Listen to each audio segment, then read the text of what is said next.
Hey, what's good, everybody? It's me, your hero, Benjamin Banks, and you're watching Leveling Up with Benjamin Banks. And joining me, as always, are my co-hosts from the Leveling Up with Benjamin Banks podcast, Terrific Trav and Rebellious D. How you fellas doing today?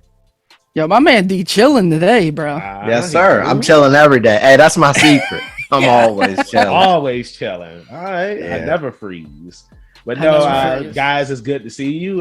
This is our second episode for the new year, as they say in my birthday month. And joining us today is a very talented voice actor. He has been in so much stuff, and that is Mr. Sean Chiplock. Sean, hello. Well, I feel bad seeing all of these fantastic webcams, but clearly my quality is in my audio, not my video necessarily. Right. You're coming through crystal clear. Too. It's all in here, baby. No, I'm doing pretty good. I'm a little upset because, back when I watched all these Spider-Man movies, they taught me to think that getting something called the Omicron variant would be super cool and give me all these powers. And now instead it's forcing all my friends to isolate and ruining my holiday plans. But I'm still safe and healthy for the most part. I'm doing my best to keep busy. My wife and I actually might be closing on our very first home. Oh, so nice. Hell yeah, congratulations. We never thought that would happen in our lifetime. So now we're just trying to prepare for that financially. And, being an adult is equal parts suck and equal parts fun. So I'm just trying to make sure that the career part of it stays fun in the meantime. I'm waiting on the adult fun to start. You already got the celebration bottles in the back, it looked like. Those are her scents for she does candle work. She makes custom. Oh, that's sick. Let's see. Good cover up. I like. Yeah, this one is she actually does one based on a certain evolution line of a famous shape-shifting character, and this one smells like mocha coffee. And that's sick. Let's see. I don't think we can. What's the black one smell like? Black tea. Black tea. Black tea. Hey, nice. And I see you got the angel behind you when you move. You seen that, guys? The light came down. The angel was there. The guardian angel. Just be careful. Hey, he ain't talking about Sephiroth either. So just be careful. There we go. It's like Sean gonna be sitting here doing the interview. You gonna see the sword coming in the background. But before we get into today's interview, everybody that's watching, make sure that you like this video, you subscribe to the channel, and you hit that bell button so that way you're always notified when we have new content here on Leveling Up with Benjamin Banks. And D, like you tell everybody on every episode. As always, podcast in the description. Like, follow, subscribe to the channel, and thank you for watching. All right, nice. That's all you gotta do. That's all you gotta do. So let's go ahead and get into it, man. So Sean, first off, I just want to say thank you again for joining us. And the second thing I want to say is, what's your origin story? Every hero or villain has one, and that's the question that we always like to start every episode off with. So tell everybody who you are. Boredom, Neopets, and Adult Swim. No, legitimately. So raise your hand in this group if you were the night owl in high school. If you only got up because you had to for school, but you otherwise were staying up until 2, 3, 4 o'clock in the morning, either because you were putting off your homework for that long, or it's because you just didn't want to go to bed at 11 p.m. That's me as an adult still. Exactly. Yeah, no, I literally finally went to sleep last night at 4:35 a.m. That's just my go-to. But I was one of those people who either because of MapleStory, if you could leave that open, honey. Oh, nice. Either because of MapleStory or because of Neopets, was just always staying up super late. And I had a good reason, because I wanted to listen to Adult Swim playing in the background back when it was a nightly thing that they did. And I think it was because 3 a.m. on the East Coast was when the Neopets servers reset for the day, because they were based in West Coast, so 3 hours behind midnight. And then MapleStory was because I was just super addicted to that game. I really enjoyed grinding to level up and stuff like that. And on one particular evening, this is the fun part of the story, because then I get to find out if everyone else is as old as I am.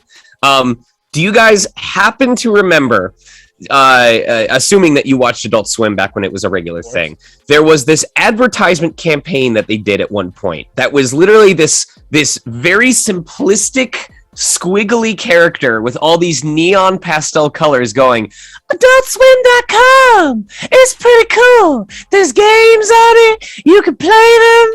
AdultSwim.com. Check it out. I don't remember that. I am trying to remember that, and I do not remember that, unfortunately. Okay, at this point, I'm gonna have to like look it up and see if I can find it. And I mean, it sounds super Adult Swim. Yeah, it sounds like what's the clown from Metalocalypse? That's what the voice reminded me of. It's like their version of Face from Nick Jr. Right? Oh yeah. R.I.P. Face. Anyway, so you know, that commercial was playing several times a night, and it was an ongoing thing for at least a week or two, and it was ticking me off with how often it was playing. So, you know, what would I do? I did what any sane person that was getting annoyed by something and wanted it to go away would do. I listened to it. So I finally went to adultswim.com. I was like, fine, I'll check it out. This better be worth it, or I'm gonna sit here and stew and be angry about the fact that I listened to you. And I was browsing around. It was kind of like a slightly less refined Newgrounds, if you guys remember that website. Yeah. Oh, of course. It was like, okay, this is a specialized Newgrounds, but for Adult Swim properties. All right, cool. But one of the games, or as I was browsing around looking for the games, there was also like sneak peek videos that were available on the site. And one of them was a sneak preview of an upcoming clip from an anime that was airing at the time called Trinity Blood, if you guys happen to remember that. Yep. And I don't know if you guys remember the old MTV behind the music videos where it would like show a music video, but it would have like little factoid bubbles pop up. Yep. That would be like, oh, you know, when this video was recorded, you know, this was the hottest new fad in the United States or something like that. Are you talking about the VH1 pop-up video? It might have been the VH1. Yeah, it was probably VH1. MTV did like the filming of the video, and then at the end of the episode, they showed you the video. Behind the music or something like that? MTV had making the video, Okay. Yeah, that's it. All right, so my apologies. But anyway, so we don't need Viacom coming at us. Sean, you know what I mean? Viacom at me, bro. Yeah. Anyway. So it was the sneak preview clip with a bunch of the little factoid bubbles, and one of them was a hyperlink to a making of that clip. And I was like, okay, you know, I want to see this. And when I clicked on it, it showed me this other video of the recording process for Abel Nightroad, for the character that was featured in that clip. And it shows Troy Baker, you know, back when Troy Baker did anime. Ooh, fancy. It shows Troy Baker standing in the booth. It's kind of like a top-down video, but then it has a second camera angle that's like showing the video of like the actual anime clip. Right. And they go through the whole rigmarole. They're like, okay, so this for the next one, this is what your character's doing. So if you don't need to make it super different, but just a little bit more serious, a little bit more gravelly. And they're like, all right, let's go for it. And then it did the boop, boop, boop, and he starts talking. But this is the first time that I'm watching both the actor in the booth moving and gesticulating and speaking at the same exact time that at the other side, the character's lip flaps on the screen are moving. And it was just this magical, you know, I'm not typically that person that's like, oh, it's this one moment that defines your life, you know, that this epiphany. But even though I had watched cartoons, I had played games that had voice acting, thank you PS2 era. I had mock recorded games with my brother when we would play co-op games together. We would take turns voicing the lines. That was the moment that my brain went, huh? Like, I finally realized that this was a thing that people did, that there were real people that were behind the voices of these characters. And it just immediately captured my attention. It was like, I don't fully understand what I'm seeing right now, but I know that I want to be a part of it. It was my natural enthusiasm, my natural energy was like, this is something that you can do. You love these worlds, you love these characters so much that you know in your heart that you would be willing to commit to portraying what you have to portray in order to bring these characters to life. And that's just kind of, I think it helped that, like, at that point in high school, I was good at the classes that I was pulling B's to A minuses to A's, but there wasn't really anything that I genuinely cared about. Something that I wanted to commit the next 4 years possibly of my life to getting a college degree on. So for something like this to strike me that the way that it did, my brain was sending off all of the alerts going, this is the first time you've ever cared about something like this without someone pressuring you to do it. Like, you better act on this. And I was like, okay, I know. All right, cool. And that's basically what started me down the train. And I think it's that same almost Stockholm level or Stockholm syndrome level of connection and passion for the craft that keeps me dedicated to it. And I hope it doesn't ever go away. Hell yeah. That's awesome. Hell yeah. Yeah, that's an awesome origin story. I wish I had something to drink so that way I could toast to that. Oh, man, I mean, it's phenomenal. But yeah, Sean, like that was definitely taking it back, like going to the old Adult Swim days, because I mean, back then I didn't have the internet. So the only time that I could even go to adultswim.com was if I went up to the public library. And that's how I found out about forum rooms and stuff like that, where there were other nerds that were talking about all of the anime that was on Adult Swim at the time. And I always remember, like, I had wrote like this whole book to somebody that was just asking like a simple question about Inuyasha, and it just seemed like times were simpler back then. You know what I'm saying? When the forums and whatnot. Times were simpler. But no, I think that it's awesome that, you know, it was because of you seeing that on the website, like that's what led to you wanting to get into voice acting. I mean, I'd like to think that even if that didn't happen, I would have eventually found my way to VO. But when we think of like the butterfly effect, when we think of like all the small events in our life that were still meaningful enough to kind of lead us to where we are today, you know, my discovery of voice acting at that point is what led me to start joining Newgrounds for voice acting, you know, opportunities and other sites like Voice Acting Club, which is what led to the person who would become my mentor, discovering me and plucking me up and dropping me, you know, and kind of training me because he saw potential in me, which led to me knowing what I wanted to focus in right before I went to college, which led to me working on that throughout college, which led to me having the opportunity to participate in AX Idol, which got me in touch with the first studio that I ever worked for. Like, I think about all of these little things that happened throughout the years, and I wonder if any of that would have happened the way that it did if I hadn't had that moment of discovery at that evening and that point of time. Yeah, I think it's cool that you mentioned Newgrounds, because we interviewed Kira Buckland. That was one of the things that she had told us too, that, you know, she got her start in Newgrounds voice acting. And as Kagome Higurashi on Newgrounds. Yeah, she and I have been good friends for quite a while, and I distinctly remember back at AX Idol when I was doing sitting backstage in the finals of the competition.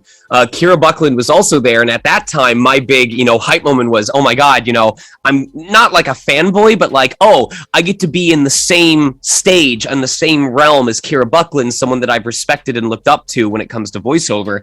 And then within the last year, she and I are co-leads on Eden Zero. Oh, so she voices Rebecca and I voice Shiki. And it's just crazy that after all this time, these two people that had similar stories of how they got introduced are now voicing the main characters in what is considered one of the must-see anime series of the past year.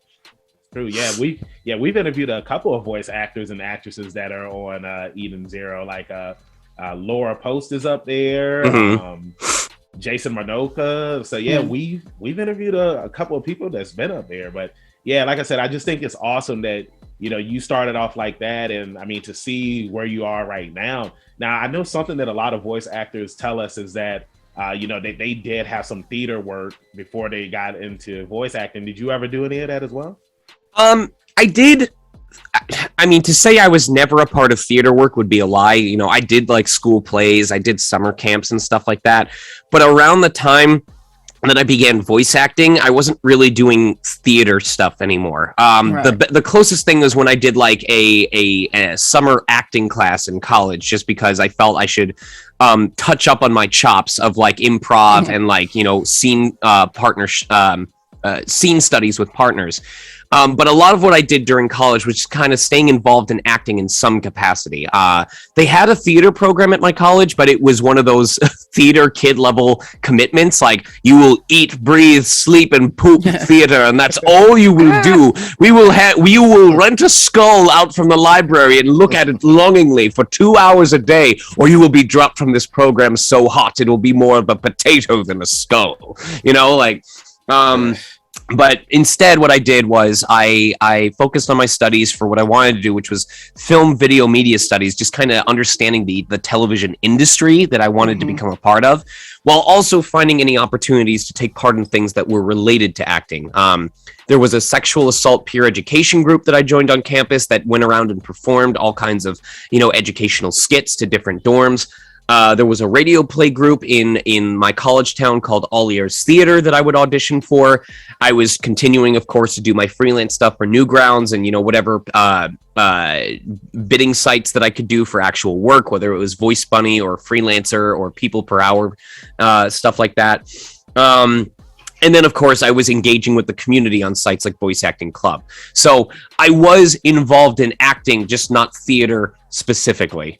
And then, of course, once I moved out to California, I continued to do stuff like workshops. I literally just signed up for 3 separate workshops. I think it's crime show narration, e-learning narration, and something else. I don't remember what the third one is, but it's a constant learning process. There should never be a point where you just plateau and go, okay, I know everything. I'm going to go. That's right. I 100% agree with you on that. I'm a professional wrestler, and one of the things that I think that all wrestlers should always do is, never stop learning. You know what I'm saying? Same thing like with voice acting, because it's like once you get to that point where it's like you feel like that you know everything, then it's like you should be probably not. I always look to Patrick Stewart for inspiration. I don't think this is a quote by him, but I always look at it as if you're not learning, you're not improving. So that's true. Even if it's the basics, you know what I'm saying? Because I know I had went to wrestling practice one night, and I had went to the beginners class. And one of the new kids that was training, he was just like, well, you've been wrestling for so many years now. Like, why are you here? I'm just like, because it's like, I might see something or do something that, I never knew I could do, or something that I had been doing wrong, not wrong, but, I needed some improvement on. And, it's always cool to just go back to the basics and, just take it easy and just learn things, because you just never know, especially when you're working with newer people too. You might pick something up off of one of them. Right. You're always a student and always a teacher is how it goes. Yep. Pass it on and you pick up. So hey, pass that baton. Yeah, that's right. And then you pick up skills, man. You're always developing your craft. It should always be like that. On the trail. What? Oh, okay. We in the relay race, man. You know what's wild though? I love that you brought up Trinity Blood and Troy Baker and stuff, because I got the whole collection on DVD. Like, it's one of my first. It's not one of like my first animes that I saw, but it's definitely one of my first like big animes that I started collect. Like, I got the collection box set for when I was like later in high. Well, I think it came out 06. So I'm about to graduate high school at this point, and hey, people don't be talking about these animes no more that that really like springboarded a lot of things, because it's one of those one season, one and done kind of things from 15 years ago. Nobody talk about Trinity Blood, and I'm glad you put some respect on Trinity Blood. Yeah, no, it's a good series. I should go back and watch it again, to be perfectly honest. Be honest with you guys, I've never even heard or remembered Trinity. Never heard of it. Trinity Blood is about vampires who survive by hunting down vampires. It's very Castlevania-like too. Yes, so I think you would dig it. I just know that there were certain animes on Adult Swim that I was just like, I'm kind of good on watching that. I guess it's just, I wasn't into that type of stuff at the time. So it's like I skipped over it, because I know that there was Witch Hunter Robin. I think the big one for me was like Dead Man Wonderland or something like that. Like, I might have enjoyed it, but I just couldn't stay up long enough to actually watch it. Yeah, some of that stuff you had to wait up, because I remember when Inuyasha, when they started showing new episodes, like they were on until like 1 o'clock in the morning, and there was, I don't know, it was sometimes when I was in high school where I was just like, yeah, I'm going to sleep at 12 or I'm going to sleep at 11. It's just, I don't know. I guess once I started working, I didn't stay up as late as I never got to watch Inuyasha, but I always got to wake up to the Inuyasha ending theme, the one that goes da da da da da da da. That's how I knew. That's how I knew it was 3 o'clock in the morning. Was because my TV volume would go from like 50 to like 125. Oh, yeah. Anata E O, like just like the whole house would wake up.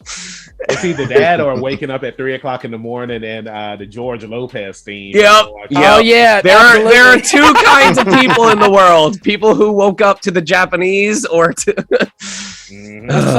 That's so awesome though, because I mean, maybe it was a calling to you. You know, you used to wake up to Inuyasha, and then they put you in Yashahime, and it comes full circle. I actually got to audition for Miroku when they did when Yashahime. Obviously, I didn't end up getting it, but I'm still honored that they let me be a part of the franchise. But I thought that was so crazy because, like, oh my god, this is my chance to be the character that I identified with the most back when the original series was out. My wife still listens to the opening and ending themes of the show sometime. She's not proud of it, but I still support her. Oh, no, I got them on my anime playlist. There you go. You put them on a DDR machine, I would dance to all of them. I don't care. No shame.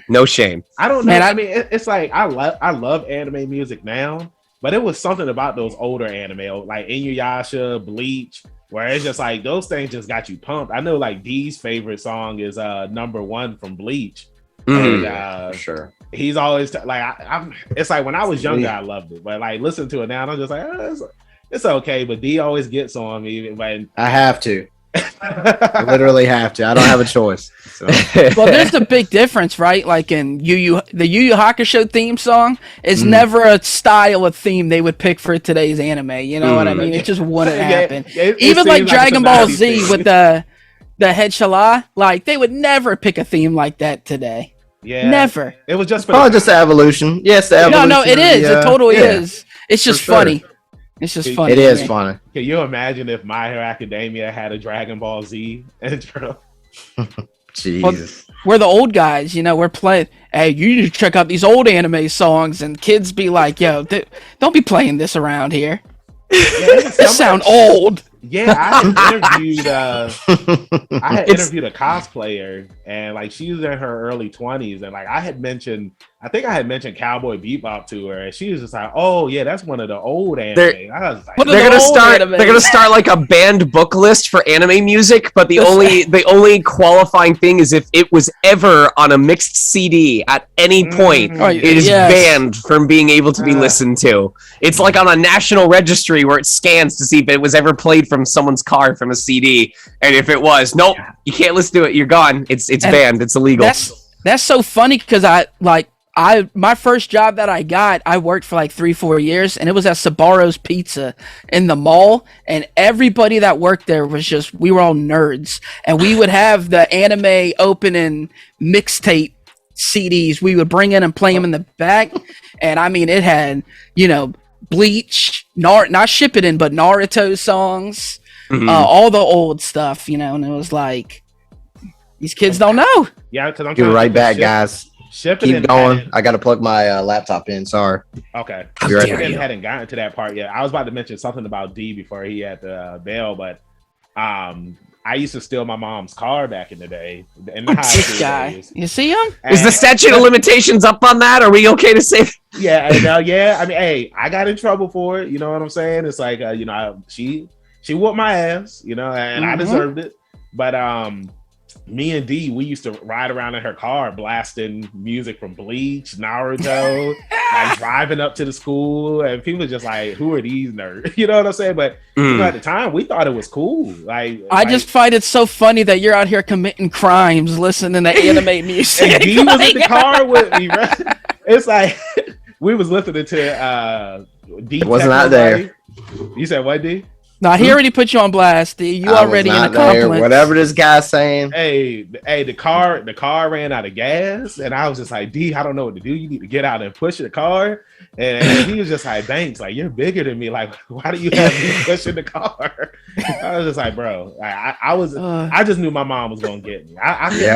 You should have been playing that Lupin the Third. Is what you should have been playing. That's what we look like. Yeah, we did.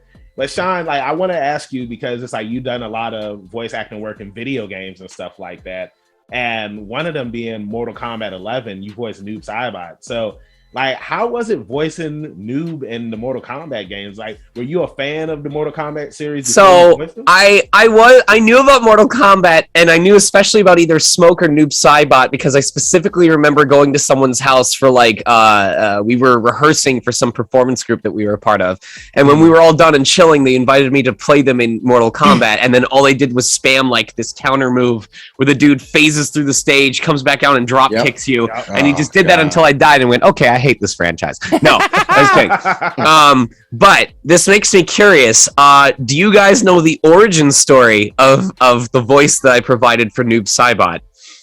We're about to. This is either going to earn me a lot of cred or make me instantly lose all respect from you guys. Oh god. Oh no. So, as you might imagine, for especially popular franchises or games, they will often send the auditions codenamed. You know, it will have a different name or a working title. The characters' names might be changed. They may not give any details. Sometimes there'll be enough details that you kind of know what it's for. Like, for example, when I auditioned for Halo Infinite, they didn't call it Halo or Halo Infinite, but the descriptions of the characters, I was like, that's a brute, that's a jackal, that's a grunt. You know, it was super obvious. For this one, I had no idea. It just seemed like a generic fighting game. You know, it seemed like, oh, here's a roster of characters. You know, these come out all the time, whatever. Right. And Noob Saibot was kind of described as this wraith-like, ethereal, not of this world entity. Now, as an actor, I try to always give 2 takes.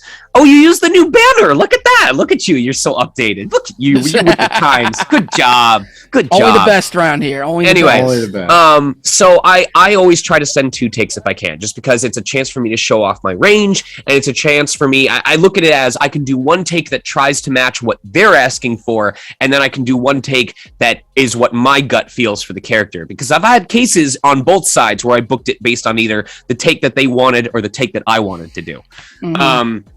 So for my first take for Noob Saibot, you know, wraith-like, ethereal, not of this world, very high-pitched, very ghostly almost. You know, if you think of something that's almost assassiny. Okay, that take's done. I liked that. And I'm like, okay, well, if I'm going to do a second take, I want it to be the opposite. If the first one sounds wispy and kind of misty and maybe a little bit, I don't want to say weak, but we think of like a mist of like a ghost, and there's not really a lot of form to it, you know? It's like, okay, I want something that's deep, that's gravelly, that sounds like it's imposing, you know, big and hulking. And I said, what character has a voice that's all the way down there that almost sounds like it came from hell, from how deep it is? And I remembered a certain villain from a series or from a game called Shadow the Hedgehog on Nintendo GameCube. A character named Black... Oh, I hear the oh god, here we go. A character named Black Doom, voiced by Sean Chiplock. Oh, command Shadow around like this. Find the remaining Chaos Emeralds. And I went, I love this, because he was supposed to be the entity of darkness. You know, he's supposed to be super evil. He's this unexplainable. He's literally an alien. This fits everything that this thing describes in this audition spec. I'm going to go for this. So I played around with, because even then there's different ways to do that voice. Right. You can either just push it to the back of your throat, which sounds a little higher pitched, or you can go much deeper from the chest. It's one of those things. At that point, you're really going to tell the difference if you're on like higher end studio quality recording equipment. So I don't know if it came through on there. It's really about whether the rumble comes from the back of your throat or if it comes from like your rib cage. Right. But in the end, I recorded for that, and I ended up booking that role, and I thought it was so funny because I got to honor this game that I actually played through to completion, and I got to honor this character that I really enjoyed, but felt like he didn't get enough screen time. So, yeah. But hey, we love the Sonic franchise around here. You ain't gonna find no. We ain't gonna find no hate. I'm gonna open the door because we might have. Hey, that's probably Michael showing up. If he comes in, you'll get to have surprise cat visit. So, no, but I think that's awesome, man. And you know, Shadow the Hedgehog, it was one of those games where it's just like either you want to like it or you weren't going to like it. And I think it is cool that you know that the voice from that game, Sean Chiplock, like it's what inspired Noob Saibot. You know what I'm saying? I think that because when we had interviewed Katero Colbert and he voiced Killer B on Shippuden, like he was telling us that, you know, his voice for that character came from like old characters like Mr. T, Fred. Fred Sanford from Sanford and Son and stuff like that. So I always just think it's cool when you're doing a voice and like it was inspired by something that you either watched on TV or from a video game that you played. Yep. I agree with that. I try to take a lot of inspiration either from my fellow actors or from just characters that I enjoyed in the projects that I played. I don't know if any of you are familiar with this mobile game called Dragalia Lost, but I've booked roles off of doing my impressions of those characters. There's this beautician named Zardan. He's a certain weapon type user, and he always talks very fancy like this. You know, he thinks very highly of himself. And then there's this axe wielder named Ranzel. You know, he's very cool and optimistic and like, you know, very robust. And doing my impressions of those characters is how I booked roles in a game called Fallen Legion Revenants. I got to play this French fencer named I forget what his name was, but he had special abilities like Autumn Rose and stuff like that. And then I had this more hulking dude that was based off of Ranzel. My point being that it's cool to like be able to give new life to these personalities, these characteristics that caught you by surprise and be like, I really like this. I want people to experience more of this. Yeah. So don't spook them. Sorry, my wife came home and let me see if I can. Oh. We're about to have a Hidden cat cameo. There you go. What's their name? His heart is beating. Oh, they got the Men in Black ball. Yeah, that's what I was about to say. Yeah, that's around the neck. The cat from Men in Black. What was That's Orion's right. belt? There we go. We should be plugged back in. And now I just gotta fix that. Get that in, and we should be okay. Go ahead and talk again for me. Yeah, can you hear us? Oh, I can't hear you anymore. Oh shoot. Come on. Speakers, headphones. Oh, because it pulled out of there. All right. Chaos ensues. All right, we should be good now. Thank you. It just needs honey. See what that's what we were talking about, Shadow and the Chaos Emeralds, and Shadow show right on up. He said, "I'm here. It's time for you to come with me if you want to live." No, but we were saying about your cat. It reminded us of the cat from Men in Black, and it had Orion's belt on the collar. Right. What's your cat's name? Well, that's actually not our cat. So we have an actual cat. His name is Panda. He's more of a what's it called? A generic short hair? A domestic short hair. Thank you. And he, Gray Tabby, and then Cheeto is actually owned by our neighbor across the street. But they have two cats, Cheeto and Nala, and they're pretty much outdoor cats. That's why he had the bell around his collar. But he just knows us and he trusts us. So every so often he pops by to just explore the place. And our place has basically become an animal sanctuary of sorts. So we just let them visit. We've had possums in here. We've had mice unofficially in here. No, we didn't really want them that's here. what the cats are for. Right. We've had squirrels. I have a squirrel friend that shows up in person. Yeah, that's so funny because we got like a little deck in the backyard, and we stay squirrel watching just to see them hopping around and oh, that's cool. Doing what they do. Did you just get handed the honey? Yes, I got Manuka honey. It's what I do. Manuka honey, not just any honey. Nah, it's expensive, man. Like a bottle of this is like $50. It's insane. $50? Yeah. Because apparently it's like a certain like purified honey that's from New Zealand and stuff like that. I don't know if it's a snake oil thing or whatever, but I used to use this with hot tea. I especially like the medicine ball from company I won't name for certain purposes. And because you already got Viacom on us, so we don't need anybody else. Listen, man, I gotta pay for a house. I can't afford all of these lawsuits right now. So my question was, because going back to the Mortal Kombat talk, sure. So when you're doing 2 different characters for a video game, when they send you that list, are you just trying out different people and then they're like, hey, we want you for both of them, or? It varies. There's some times where we will get auditions where the company goes, hey, we specifically need actors who can play multiple roles. So please audition for multiple characters. We want to see that you're able to cover a wide range. There may be cases, often what will happen is you will audition for a character and you book it, but they're still going to need additional voices for like smaller NPCs, characters that don't show up as much. And that was the case with Mortal Kombat, where it was like, hey, we're going to have you voice Noob, but we'd also like you to voice this other character. And either through my auditions for other characters where they're like, okay, we aren't casting him as this, but we know that he can do this type of voice, so we're going to use it for this character. Or it may be a case where, like with Noob Saibot, I'm sure someone went, okay, well, Noob Saibot's voice is so distinct that I'm pretty sure if we have him voice another generic character or another story character, just by not being an undead demon, their voice is going to be different enough that, you know, they'll be distinct. So we don't have to worry about whether he can match or make it its own or not. So it varies. But in that case, I definitely think it was just, hey, we're going to have you voice Noob, and then we're going to have you do like 4 storylines for this other character too. Right. Now, something that I wanted to bring up, and this is to piggyback off of going all the way back to Trinity Blood, how I feel like it was one of those animes, because Trav even said, like, a lot of people, they don't really talk about. And the anime that you were a part of, which, you know, I started watching recently, and I feel like a lot of people don't talk about it, is Carol and Tuesday. And the reason why I love this anime is because it's a musical.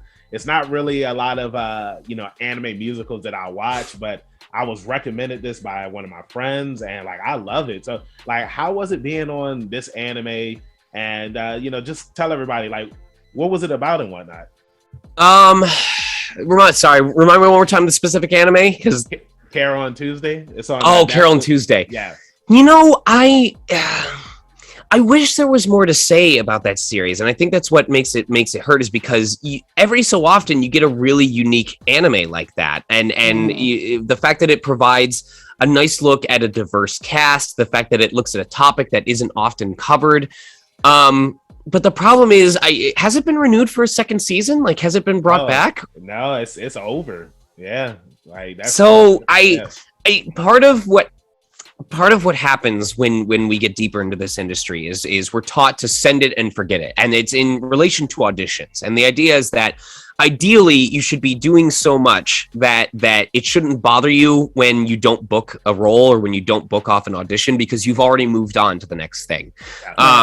And I don't know whether this is fortunate or unfortunate, but it also kind of instills this ability in us to focus on the things that are still relevant and be willing to just move on from the things that no longer, are consistent, are no longer showing up. And so Carol and Tuesday at the time was really fun to record for. But even now, I'm struggling to think of things to talk about regarding it, because the industry moved on, the clients moved on, I've already moved on to other projects. But there is a part of me that hurts because of that, because I would have liked to see more themes explored. I would have liked to see more of the struggle that those characters have to go through. But there's that part of my brain that goes, yeah, it would be nice to do that, but it's probably not going to happen. So you need to dedicate that time and energy to other things. So it's just unfortunate. It's not often that we get something very special and very unique like that. And then when it just dies after one season, like, we could get in discussion about the live action Cowboy Bebop. I know that a lot of people didn't enjoy it for various reasons, but I think it was interesting that it provided a different aspect, a different portrayal of that story. And now we're not going to get to see where it leads, because after one season, Netflix was like, never mind. But do you think that that's on Netflix, or do you think that that's on the fandom? Because like you said, like, a lot of people, they weren't fans of it. And I thought it was good for what it was. There was discourse for a while about Ed's introduction scene, like the fact that no, because people found it so annoying. They were like, why are you zooming in so close to their face? Yeah. Why are you having them, why are you zooming in on their eyes? Like, why are you having to talk like that? It's like, so you're saying that you found the scene that introduces the character who's hyperactive, spontaneous and unpredictable to be discomforting and annoying. And that's why you hated it, even though it's supposed to be an establishing scene for the character. Tell me more about how this annoying, unpredictable character being presented as annoying and unpredictable made you dislike them. I'd love to know more. Yeah, I loved it because it was so weird. Yeah, and again, it's one of the scenes people were talking about. If you were waking up from being passed out on the ground after a hard fight, and that's the first thing that you see, you would probably respond the same way that Spike did. You'd be like, "Please don't hurt me. I don't know what's happening right now. I'm just trying to gain my bearings. Who are you?" Like, I understood. I understood how he was feeling, and it hurts me that it got canceled for people going, "Yeah, but I didn't like how I felt, so I'm not gonna watch it anymore." Nah, I blame Netflix because Netflix is reactive to everything, so they never sit on anything. Yeah, they just react, and then that's what goes back to Carol on Tuesday, where it's like, it's a good series, but it ended, and it's just like, well, what happened? I mean, that's. I'm not saying I approve of it, but that's what it takes for the market to find profit. Well, you throw 100 darts, you find which ones get closer to the bullseye, and then you just keep doing that throw over and over and over and over again. Well, I think that it's I have a little pushback on that opinion because I feel like in a way, you have to stay with things. Every book you pick up and read isn't good from chapter 1. For sure. Right. 90% of everything that exists is garbage. And I just kind of feel like,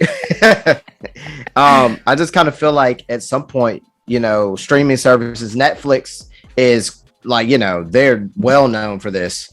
And it's just, you wonder if they're ever going to stop doing what they're doing, Right. Where does it stop, and when do they start to put some backing behind more titles? I mean, how many titles do they pick up a year, and actually back up? Is it 6? I don't know the specific number. But that's how many they run through, and they're like, "No, this isn't good." Yeah. So. But then, I mean, sometimes, because this goes back to what you were saying, Sean, about it's just like you do something and you move on. Tiger and Bunny is something that I just found out about last year. I wish I had the chance to see Tiger and Bunny. I've heard good things about it. It seemed like kind of not mech, but it was almost like a superhero My Hero Academia dramedy sort of thing. Yeah. Okay. It's like it was My Hero before My Hero, because I thought it was a newer anime. Then when I found out it came out in 2011, I was just like, well, the animation still holds up pretty well for something that came out in 2011.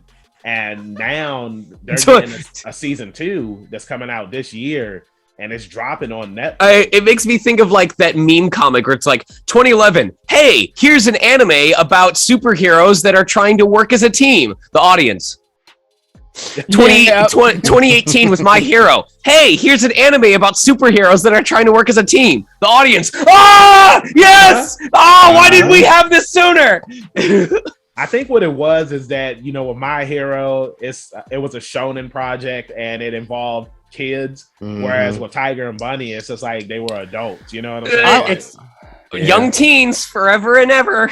Well, I think some shows just have whatever it is, factor. There's something about it that appeals to a large. It's got to be the music. It's got to be the performances. It's a whole smorgasbord of things.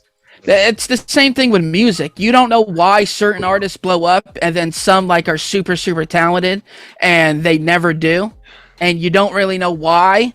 They just didn't have whatever it is, and I'm not gonna crap on Tiger and Bunny, but at the core, it could have the same concept, but it just doesn't have all the check boxes that My Hero has. That's right. It doesn't have merchandising potential. That's the defining difference. The money behind it ain't got the train. Where's the Funko Pops of Tiger and Bunny, man? I mean, because what else was that Young Justice? Because they got canceled because of toy sales, right? Yep. Yep. You know what I'm saying? But it's back, baby. Yeah, it is. Well, Tiger and Bunny's back too, so that's what I'm saying. So hopefully the second time around it does better.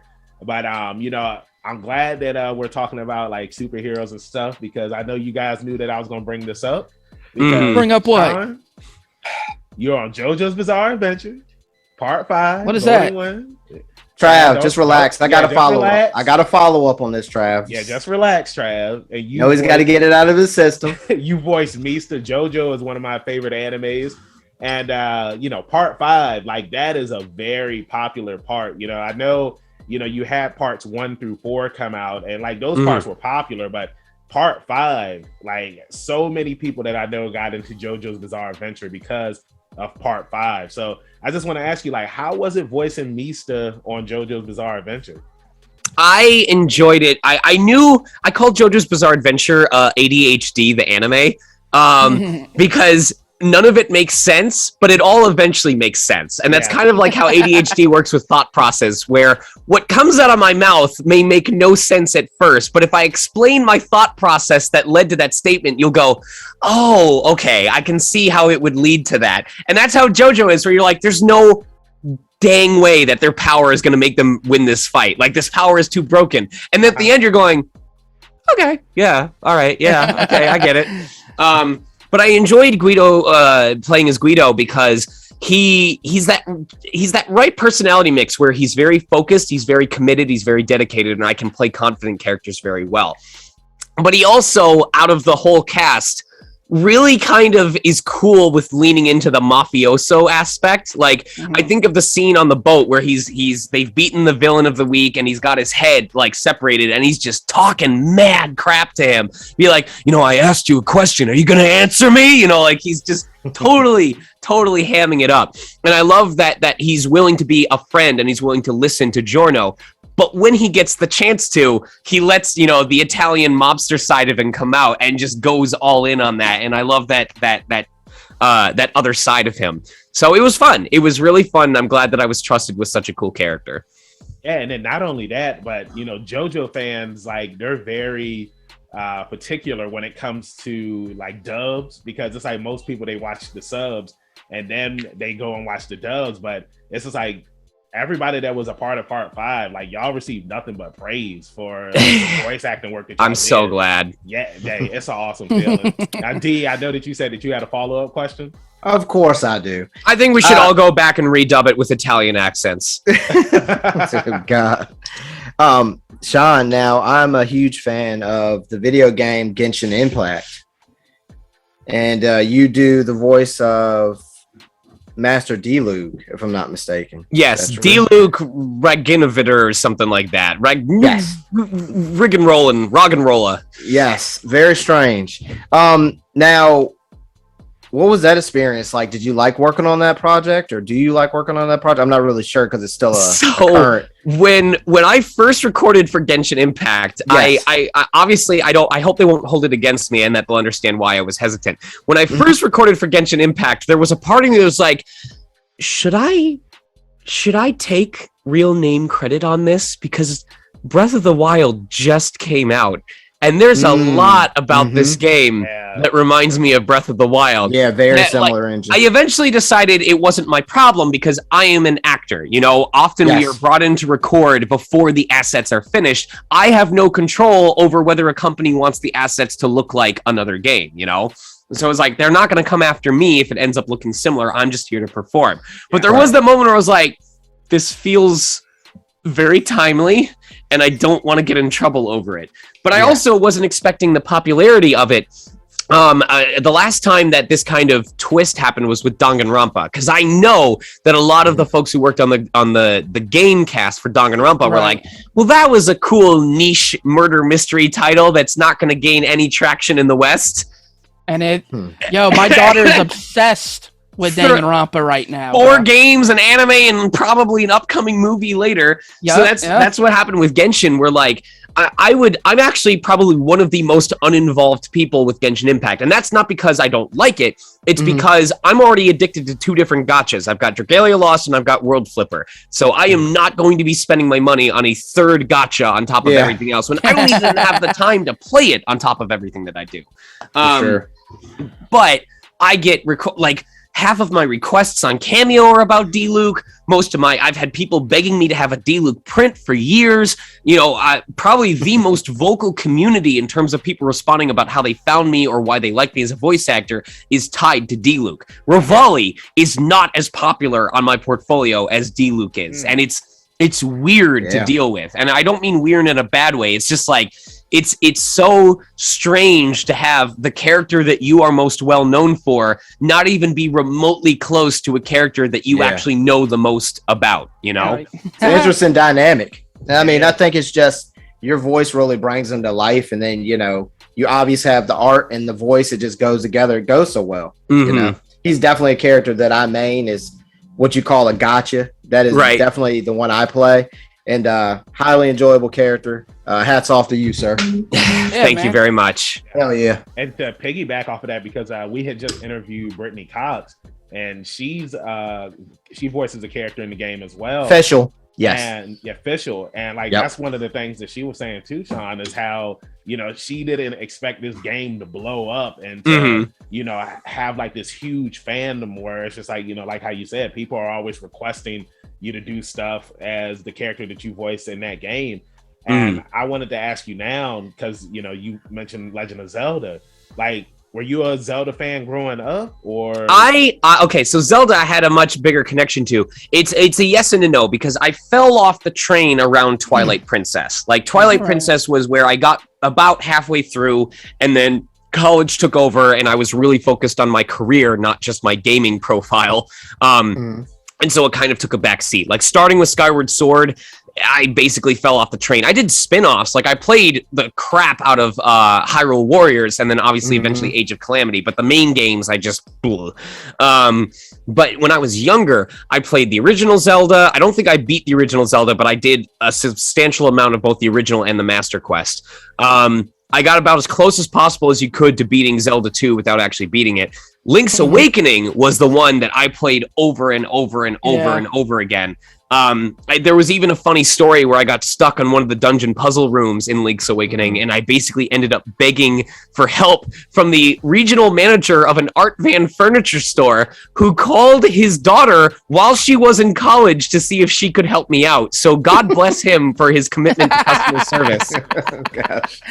I hope that specific Art Van furniture store is still in business because of his willingness to help a kid.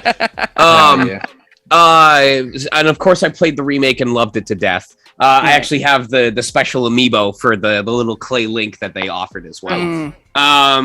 I'm trying to think of the other major one that I played. So yeah, like Zelda, it was never like defining my life, but it was a pretty decent part, a pretty consistent part of my life.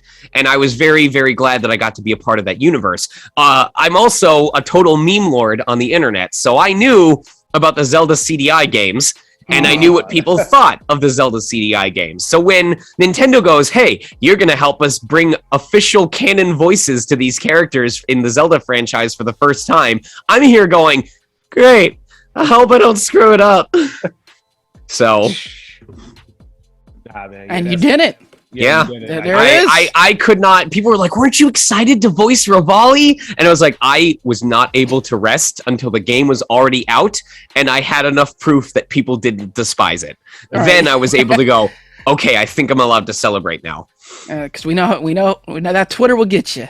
The hounds of Twitter, like, they'll come after you. You know what I'm saying? Even if it's good, they'll still come after you.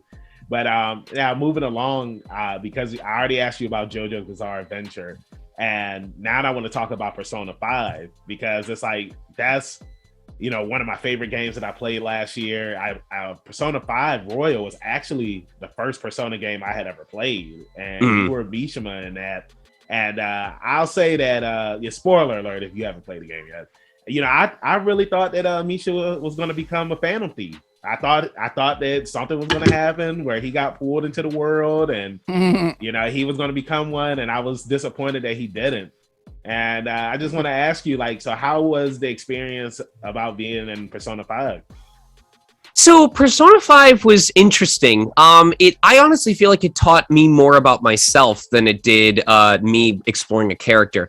Mishima was actually not a role that I auditioned for. It was a case where the studio, the studio has said openly, like, we want you guys to send good updated demos, because if we can just show your demo to a client and say, we believe that this person would be a good fit for this role, and they let us cast you without making you audition, that saves us time and money. It saves them time and money. It's great for everybody. So that's a case where they knew me well enough that they trusted I would be able to perform as Mishima without having me audition for the role. But I really enjoyed Mishima as a character. I enjoyed the fact that even though he was a victim of abuse, he was able to not only survive it, but also recover from it and become his own person. But it didn't stop him from having his own flaws as a character. Right. Being a survivor of abuse did not magically make him is it a paragon? I'm trying to think if that's the correct word. Hold on. Paragon definition. I'm Googling this real quick. Okay, as a perfect example of a particular quality. It didn't suddenly make him a paragon of like righteousness and justice and wholesomeness. He still fell prey to stuff like bitterness, like jealousy, of envy. We have the entire side quest where like he wants to be considered part of the Phantom Thieves and he feels like he's not being respected enough for the work that he's done for them. And they have to go in and knock some sense into him before he's like, you know what, you're right. You know, I was letting it consume me. You know, I have an important job and I'm able to assist without being an actual part of you. And so I identified a lot with that. Like even as someone who has a growing career, there are still times where I will see projects that I know I auditioned for and didn't get a part in. I'm like, man, I wish I could have been a part of that. It feels like everyone else around me is getting to be a part of a lot cooler stuff. Right. I struggle a lot with Western animation. You know, I genuinely think that I would do pretty well with kids animations because of my natural level of energy. And I've had people ask, like, why don't I see you in more animated stuff? Like, why is it mostly anime and video games? And I tell them, I don't know. And I kind of have to deal with that frustration of feeling like I could be doing better at something than I am, but I'm not, and I don't know the reason why. And so playing Mishima kind of gave me an opportunity to explore those feelings of, you know, there will be times that you feel jealous. There will be times where you feel left behind, but you have to be willing to focus on the stuff that you're good at and work on your strengths instead of, you have to be willing to work on your own strengths rather than jealously trying to steal strengths from others instead. Right. And I thought it was really important because I was at a point in my career where I was kind of charting my own path. I was starting to build my own portfolio, and I had to be willing to focus on that and make adjustments as I needed, rather than just looking at people around me and going, I wish I had that. I wish I had that. I wish I had that. So. Yeah, absolutely. Yeah, I love that. Hell yeah. Because. Go ahead, Trav.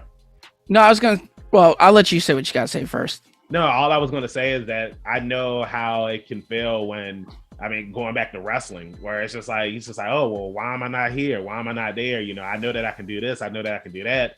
Fans asking, well, when are you going to come to this company? And it's just like, all you can say is like, you know, just, I just hope. That's never lose hope. You know what I'm saying? Because it's just like, keep grinding, man. Yeah, you never know where a door is going to open up and where the road is going to lead you to be. And I do think that that's interesting too when it comes to, you know, how you said anime and video games and, you know, being in Western animation, because it's like we interview a lot of voice actors and actresses, and, you know, it's not that many where it's just like they do the, you know, Western animation stuff. Like, is that like a hard field to get into? Because I mean, right, you know what I'm saying? It's just like you see like your credits and everything, and like you've been in so much stuff. So it's like that's part of what I went for with the banner, with my vertical banner. I don't know if you guys happen to see both of the new banners that I did. Let me go into the chat real quick. With the vertical banner, I was kind of going for like a best of sort of thing where I was showcasing like the roles that people knew me for. But for the horizontal, I deliberately wanted to go for that sense of, whoa, this guy is in everything, you know? Yeah. And I'm glad that message got across. So, well, especially this year, because you were in so many big. Oh yeah. Like they already put out the list of like the best animes from this past year, and you were in, you know, 2 or 3 of them. And specifically, I definitely got to bring up Tokyo Revengers because it was my number 1. I was not prepared for the kind of show that Tokyo Revengers was. Like, I thought it was just gonna be like a slice of life anime about being part of a Yakuza group. But I like, and without spoilers, because I believe the season finale has aired by now. When I saw the preview of the season finale, I just sat there in my studio asking the director, did that just happen? Like, is that a thing that they just did? What the hell? So yeah, no, it was my number one anime this year, and you played my favorite character, coincidentally, Draken, and he's just such a badass. He just looks so cool. We kind of got the same hair, except mine. My hair is that was the role where I got to explore it. We talked earlier about pulling inspiration from either other characters or other actors that we really enjoyed. Draken was my chance in exploring, because I knew that he needed to be low, he needed to be serious. I was like, how would Jonas Scott play this role? Because Jonas Scott is a big inspiration to me. He's played all these really cool characters. He's got this nice gravitas to his voice. And I was like, if Jonas Scott was playing this kind of role, if he was being very, very low and very stoic and very serious, how would he voice him? And I used that as inspiration to provide a foundation for Draken. I think it paid off really well. So. Oh, absolutely. Yeah. And that's exactly what Draken sounds like right there. You just his entire I'm sorry to keep talking over you. I'm just so passionate about him. His entire cut scene, or his entire scenes when he's talking to Takemichi from the other side of the prison glass, and he's just having his self-reflection. I'm just standing there hitting this natural baritone that I never knew I had. So close to the mic, so quiet. I'm like, God damn, I'm sexy when I want to be. And that's what made me bring up your range is just crazy. Same for I'm drawing a blank on the voice actor's name that plays Mikey, but y'all both AJ Beckles. Yes, AJ Beckles is Mikey, right? Yes. Okay. Wait. Oh, I'm sorry. Not Takemichi. AJ Beckles, Mikey. the lead character. My bad. Tokyo. Let me look it up real quick. Tokyo Revengers. But that dude, I'm drawing a blank on his name. But y'all too, if y'all look at y'all's characters that you voiced, the range is insane. Oh, Alex Lay. Yeah, Alex. Yes, there you go. Alex and I have worked together on a lot of things. He was usually the deeper voiced straight man, to me being the funny man, the slightly higher pitch guy. And tables have turned. Alex Koidao. There are so many people of this current generation that are so insanely talented. Lizzie Freeman, Griffin, Puadu, Joe Zija is someone who has been making huge waves as well. It's Kazutora. Oh my God. Yeah, this anime is just incredible, man. And you were a part of so many animes this year, so. Hell yeah. Now, Sean, I want to bring up another one of, I'm sure it's all of our favorites here, but you got to play the part of a demon in Demon Slayer. Demon in the bog, or demon of the swamp, and stuff like that. Correct. That was, oh my God, that one was a trip, because that was 3 characters in one. You obviously had, you had the calm, stoic one who's trying to keep the others in line. You had the one who doesn't really talk, but just Do you know how hard it is to do that for 30 to 45 seconds straight? Yeah, just the teeth and to do that without them picking up on you going, or also without it sounding like you're trying to gargle like mouthwash and going, sounding like Donald Duck having a seizure. But then you had the third one that was just all anger, all the time. If you guys have played the game at all, the Demon Slayer game that came out, that still holds the record as the most intense, full-bodied scream yelling that I have ever done for a role. I'm sure that you've heard it. When the angry side is just exploding, it's like, I'm gonna kill you, I'm gonna rip you apart. I've done God of War games that have not gotten as intense as I did as that character. And I'm super proud of it, because the director thought we were going to have to pace ourselves. And I'm just knocking these guys out, knocking these lines out in 1 to 2 takes. And he's like, all right, I love that. I love that. I love that. This is so good. So. Jeez. Yeah, go ahead, Banks. Go ahead. No, I was just going to piggyback off of what Sean had said about the Demon Slayer game, because it is intense, and it's just as good as, I remember it when I listened to it in the anime. And I know me and Trav, we've had this conversation before, because Trav, he's not really a fan of playing anime video games, because it's just a retelling of the story that we've already seen. But I love it. I love, it's kind of like reminiscing. It's like, I've already seen this in the anime, but now I'm actually playing it, and I'm a part of it. So you did a really good job in the Demon Slayer game too, man. Thank you. I that's a big mantra for myself in this career, is that you never have any idea where that next opportunity is going to come from. And so anytime that I'm being cast for a project, whether it's for an anime, whether it's for a video game, I try to tell myself this project matters to somebody, even if it's just the production team. And so I'm going to do the best job that I can, because in a worst case scenario, the game or the project exists, it goes on, it doesn't exist anymore, but at least you can be proud of the performance that you gave. Or it may end up getting picked up for a second season or a spin-off game, and they enjoyed your performance so much that they want you back, and now that's another paycheck that, that I can pay rent or mortgage with. ReZero is a huge example. Booking ReZero, the anime was great. The video game basically paid for my replacement hybrid car when my old car finally died, because that was 3 to 4 hours a day, 4 to 5 days a week for a month and a half at $250 an hour for video game rate.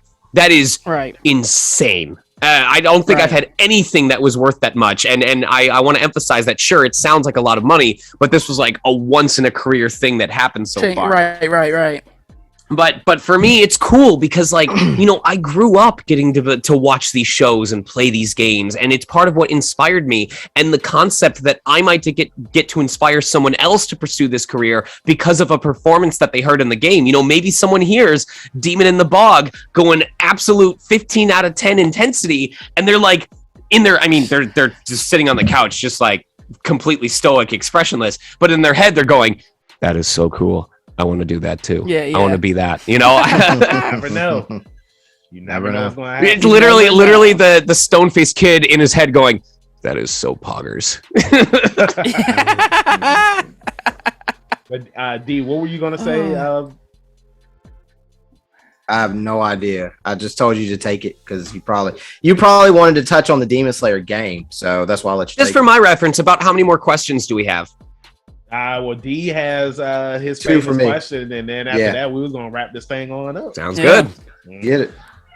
You want me to go ahead into it, Banks? Oh yes, sir. I was about to pass the ball your way, man. Hey, I know you were. We know. Me and Trav know around here. First, Sean. First question. It's a tough one. Favorite 80s or 90s movie, or both? Page Master. Ooh, good pick. Great pick. It took me a while to realize I don't even know if it qualifies as a film because it's like 52 minutes long. It's not even an hour long. Back then, it probably does. Come on. It has Macaulay Culkin. It has the dude from Back to the Future. It's got Whoopi Goldberg. It's got, I think it has Tim Curry as the voice of Adventure. It does. Yep. And it was just such an enjoyable experience as a kid who didn't really didn't really enjoy reading books. I'm more of a visual learner than a text learner. That was the movie that almost got me to start reading books more often. Almost. And it was underappreciated. Like when this is a funny story since I mentioned about my major in college. Very first day of film interpretation class, we're all supposed to introduce ourselves and name our favorite movie of all time. And most of the kids around me are going like, their favorite movie is The Great Escape, Casablanca, Much Ado About Nothing, like all of these classic films. And I know that they're classics for good reasons. And I'm like, my name is Sean Chiplock. I came from Michigan, and I'm a huge, huge fan of The Page Master. And you could hear Sonic. You could hear like the pin drop in the room is like other people around me going. Okay, all right, weeaboo. Like they were waiting for me to say like, I really enjoyed Full Metal Alchemist, The Conqueror of Shambhala. I just really feel like the themes present in that film, are. So it was not a popular choice in the class, but I stand by it being full of heart and full of whimsy. It's not easy to make books seem fun in an animated context, but they pulled it off. They did it, and coincidentally, it was Patrick Stewart that voiced Adventure. Oh, it was Patrick Stewart. Leonard Okay. Nimoy was in it too. So who? Leonard Nimoy. Oh, okay. Yeah. Oh, that's true.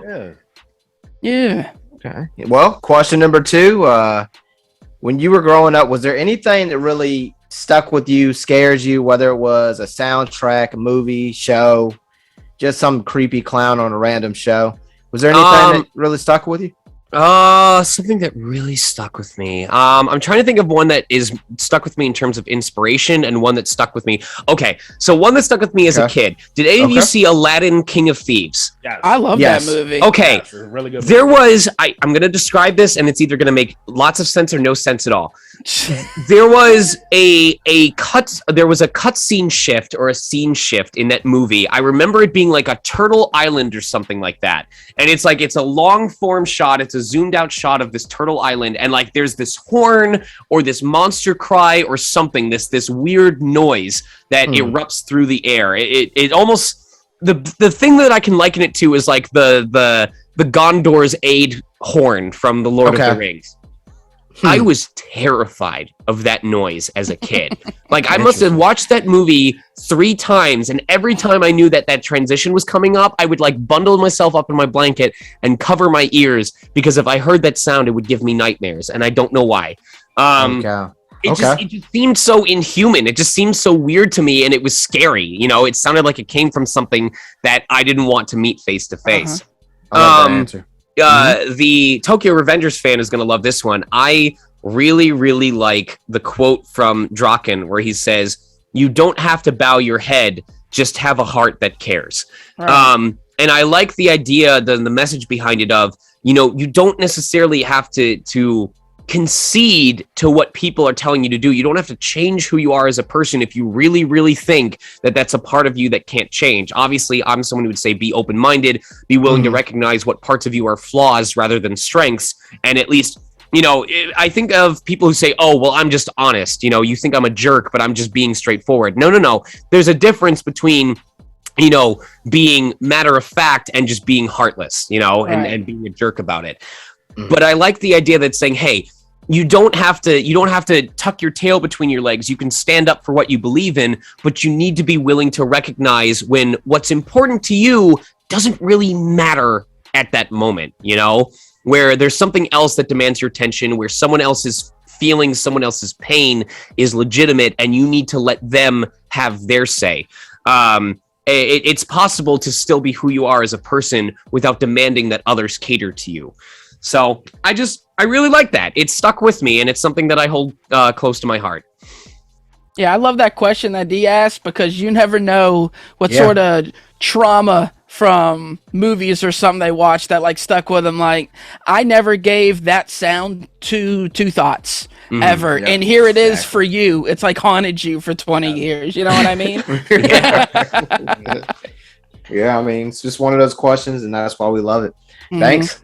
Yeah, well, hey, Sean, thank you so much for joining us up here on Leveling Up with Benjamin Banks. Yeah, I hope this was worth your time. Oh, hell yeah. Oh, hell yeah. It's worth our time, man. We Thank really you. appreciate having you up here. So before we let you go, let everybody in social media land know where they can find you at.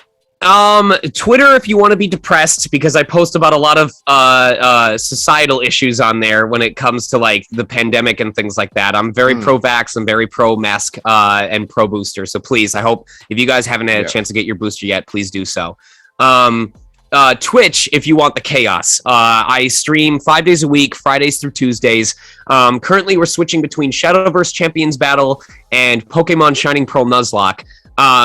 An example with the Shining Pearl Nuzlocke, yesterday we lost 3 people to a single Pokemon in a gym, and then I managed to juke 2 random encounters in order to catch an Absol, because we had the limit of only 1 encounter per area that I'm allowed to catch.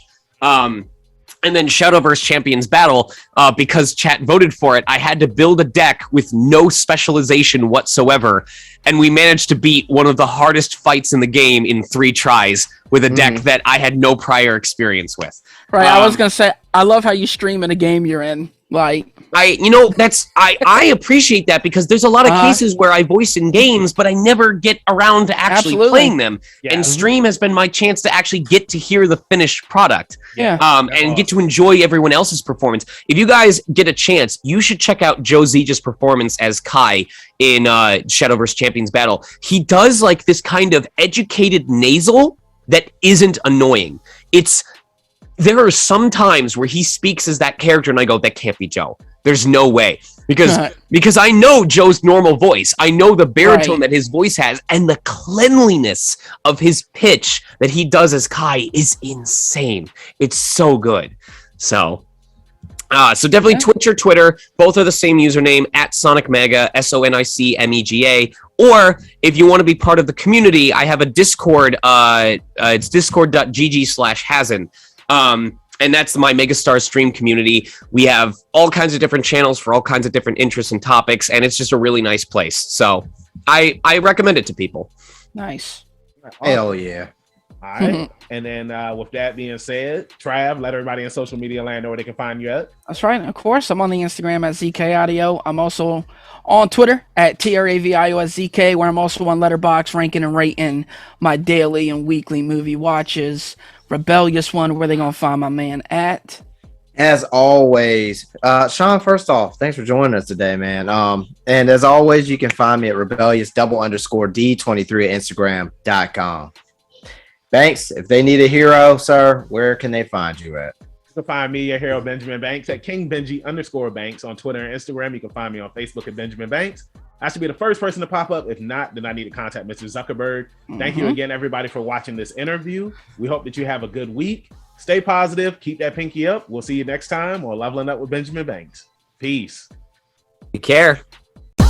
Thanks again, everybody, for watching another episode of Leveling Up with Benjamin Banks. Make sure you like, follow, subscribe to the channel. Podcast, we got that too. Make sure you give us a thumbs up and hit that bell for further episodes and notifications. Thanks a lot to our patrons. And if you don't mind, join the Patreon. We'll be having new specials coming up soon.